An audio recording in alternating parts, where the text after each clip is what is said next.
சென்னையில் வீதியில் திரியும் மாடுகளால் வாகன ஓட்டிகள், நடைப்பயணிகள் உள்ளிட்டோர் பாதிக்கப்படுவது அதிகரித்திருக்கிறது.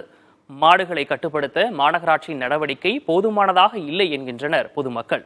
கள நிலவரத்தை தற்போது பார்க்கலாம்.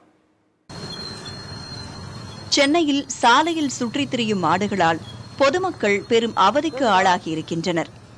மாடுகள் முட்டுவதால் சிலர் காயங்களோடு உயிர் தப்புகின்றனர். சிலருக்கு வாழ்நாள் பாதிப்பு ஏற்படுகிறது. சிலர் உயிரிழக்கவும் நேரிடுகிறது. இந்த நிலையில் சென்னை திருவொற்றியூரில் சாலையில் நடந்து சென்ற பெண்ணை முட்டிய எருமை மாடு தனது கொம்பால் தூக்கி சுழற்றியது. தலைகீழாக தொங்கிய அந்த பெண் அங்கிருந்தவர்களால் மீட்கப்பட்டார். மருத்துவமனையில் சேர்க்கப்பட்ட பெண்ணுக்கு 40 தையல்கள் போடப்பட்டு சிகிச்சை அளிக்கப்படுவதாக கூறப்படுகிறது. ஏற்கனவே சூளைமேட்டில் தாயுடன் சென்ற 9 வயது பள்ளிச் சிறுமியை மாடு முட்டியதால் படுகாயமடைந்தது.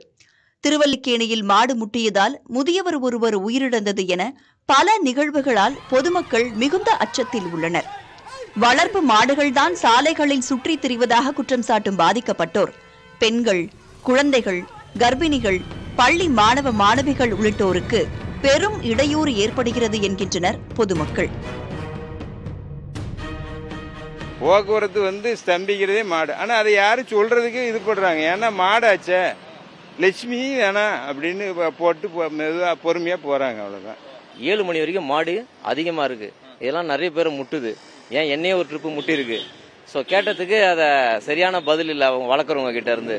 நம்ம கேட்டோம்னா மாடை நாங்கள் என்ன பண்ண முடியும், பிடிச்சா விற்க முடியும். அதே இந்த வண்டிக்காரங்க வண்டிக்காரங்க வந்தாங்கன்னா கரெக்டாக மாடை கட்டி வச்சிடுறாங்க. மற்றபடி நேரத்தில் திறந்து விட்டுறாங்க. எப்பவும் போல இருக்குது. நிறைய இதனால விபத்து அதிகமாக நடக்குது. பிடிக்க வராங்கன்னா அந்த பிடிக்க வர்றவங்களுக்கு இவங்க மாசமான ஒரு அமௌண்ட் கொடுத்துட்றாங்க. ஸோ அதனால அவன் கிளம்புறதுக்கு முன்னாடி அவங்க இன்ஃபார்ம் பண்ணிடுறாங்க. அதை கட்டி பிடிச்சிடுறாங்க. அவ்வளோதான்.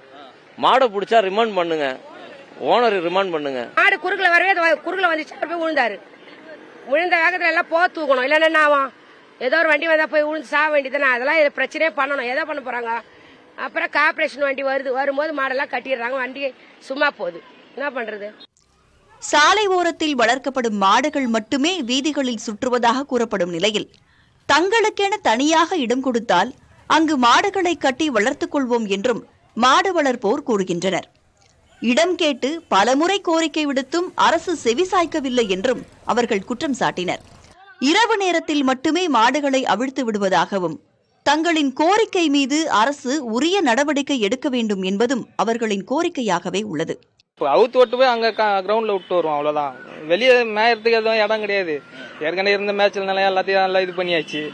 எங்க போய் மாடு மேயும்? எங்களுக்கு மேய்ச்சல் நிலம் மாடு வச்சுக்கிறதுக்கு எங்களுக்குன்னு ஒரு இடம் கொடுத்தா நாங்க ஒதுக்குப்புறமா நாங்க ஒரு வாரமா இருந்துட்டு போறோம். எதுவுமே இல்லாதனால ரோடுக்கு வருது மாடு. வேற ஒன்றும் கிடையாது. வேற இதுதான் வழி. இல்ல எங்களுக்கு கொட்டா மாதிரி இப்போ ட்ரிபிளிங் எல்லாம் கொடுத்துருக்காங்க. ஒரு சில ஏரியாலாம் கொடுத்துருக்காங்க. அந்த மாதிரி எங்களுக்கு ஒரு பிரிட்ஜு கீழே ஒரு ஒதுக்குப்புறமா இடமும் கொடுத்தாங்கன்னா ஆளுக்கு ஒரு 10 மாடு 5 மாடை வச்சு வளர்ப்போம். யாரும் அவுத்து விட மாட்டோம். சென்னையை பொறுத்தவரையில் சுமார் 20,000 மாடுகள் வளர்க்கப்படுகின்றன என கூறப்படுகிறது. ஆனால் இதற்கான எந்த அதிகாரப்பூர்வ ஆவணங்களும் இல்லை. மாடு முட்டி காயம் ஏற்படுவதும் வாகனங்களில் செல்பவர் விபத்தில் சிக்குவதும் தவிர்க்கப்பட வேண்டும். குறிப்பாக மாநகராட்சி இந்த விவகாரத்தில் உரிய நடவடிக்கைகளை கடுமையாக எடுக்க வேண்டும் என பொதுமக்கள் வலியுறுத்துகிறார்கள். புதிய தலைமுறைக்காக ஒளிப்பதிவாளர் கேசவனுடன் சுரேஷ்குமார்.